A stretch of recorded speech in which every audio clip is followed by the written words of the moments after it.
Welcome everybody back to the channel. I do apologize that this video is coming in a little bit early into the week as opposed to my weekend uploads, but I have been really sick, so hopefully my voice doesn't sound a little too different or anything like that. But yeah, I've been sick, guys, and I haven't been able to film videos or any content of any kind, so I do apologize for that. But with that said, I have you guys a list of everything that it takes to go E85 on your VR30. A lot of you have been hitting me up on Instagram, Facebook, and whatnot, so I'm going to break it down, every single thing that you guys need to go E85, and an optional mod as well, which is a fuel filter, and I'm going to give you guys the part numbers and everything in the description, so and with links and everything. So if you guys do want to purchase those, go ahead and go to those links and you'll be able to find the parts right there. First on the list is going to be your high pressure fuel pump, and what I have done is I've went ahead and went with the AMS Performance fuel pump, which is this little piece of bling right here.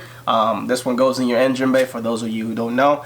And yeah, this is the big one. It's going to allow you to run your ethanol through your fuel system.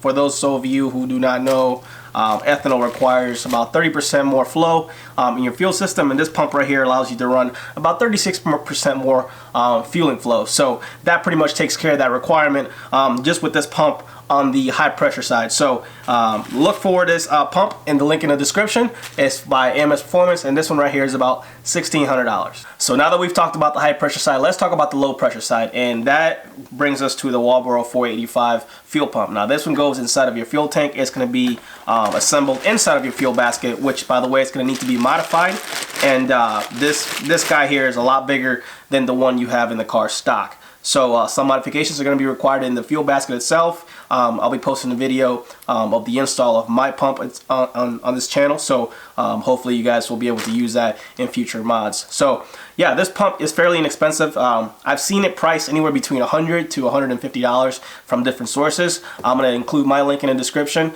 so if you guys want to check it out, maybe read up on the information or do further research. But make sure the model number is a 274 for the Walboro 485 in-tank fuel pump. This is called a low pressure fuel pump.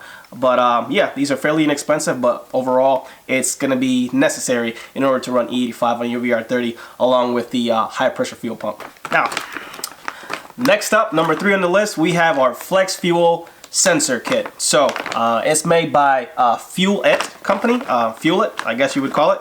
And pretty much the main reason why you want to run a Flex Fuel sensor is because Accutech currently does not support Flex Fuel. And what I mean is that we can be tuned on E85 and have a flex fuel sensor and that good stuff. But what I mean is, like on other platforms that are on Accutech, the ECU automatically adjusts the calibration based on the amount of ethanol that you have in your system.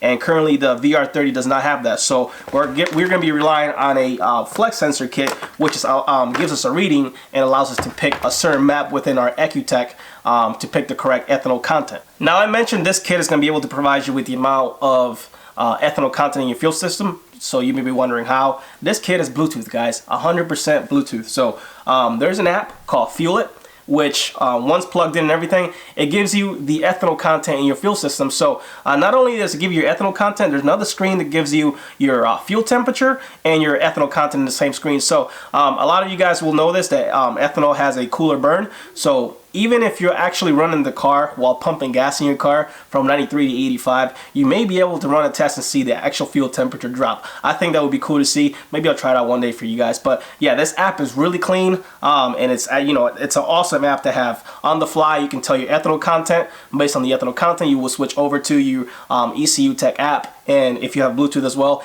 and change your map based on the ethanol content. So I think that's fairly simple. I mean, for now, that's what we'll have to do, unless ECU Tech or Accutech wants to come out and gives us full E85 Flex support. So come on, Accutech, give us the support we need. But other than that, yeah, this is all the hardware. It's just you got some hoses here. You have the sensor itself, and you have like a battery connection and another module there. But other than that, this shouldn't take more than 5 minutes, 10 minutes to install maybe. I'll be doing the install on the channel as well. But I'm going to be doing this install in conjunction with the fuel filter, which is going to be the next item I'm going to be showing you guys. Now, last on the list, we have our fuel filter. So I mentioned that I was going to be installing the flex sensor along with the fuel filter, and mainly why I'm doing this, I've seen a lot of people running into issues with injectors, clogged injectors, and maybe stuff getting through the fuel system that's not supposed to. So, and a lot of guys in the forums are doing this mod as well, and saying that, you know, as a precaution, it's a really nice, smart thing to do. So why not? I'm gonna go ahead and do it myself as well, and I'm gonna be installing on the channel for you guys. So what I have here is a Fuel Lab fuel filter. Comes with a nice bracket in case you guys want to mount it in a nice location. So this Fuel Lab fuel filter has some 6AN fittings on each side, male connections. So I'm going to give you guys the link to the parts that you need and how many of each fittings you'll need to make this work with your flex sensor, fuel system, or whatnot. So this is about $93. You can get this fuel filter, and I think overall, if it's going to prevent an injector going bad in the future, it's not something that you want to avoid. So overall, do it once correctly so that you don't have to touch any of this stuff again. But other than that, I'm glad I got this, and I'll be installing this along with the flex sensors. So let me get to the fittings. You're going to need a couple of these. These are 6AN to 6AN to female couplers. You need 2 of these. You need a 6AN to a 3/8 quick disconnect fitting as well, and you need a 6AN to 3/8 male quick connect. So those are the 3 things you need. You just need 2 of these. I'll be linking them in the description as well. So you guys, this is really one of those mods where if it was suggested to me every time, I would do it every time, just simply because I like to take my precautions when I do these types of modifications. I want to take the correct steps. No one told me to say I have to run this to make this work, but it has been highly suggested by folks who have been doing this for a while now. I like to think that since they've been doing it, I'm gonna follow suit and do it correctly as well. So look forward to these videos in the channel. I think I'm gonna do a 3-part series as far as the fuel and upgrades. We're gonna do the flex sensor with the filter in one video, the low pressure fuel pump in one, and the high pressure fuel pump in another. So I'm gonna do a 3-part series on those. You guys should look forward to seeing those very soon. But it is super cold here in Michigan right now. We're getting absolutely slammed with snow. We're getting about a foot of snow today alone. So, and the temperatures are dropping below 20 degrees. Now I can normally do these types of mods in my garage even in the winter with my heater, but when it gets this cold, I really cannot turn the heater on to the point where it's going to make it effective.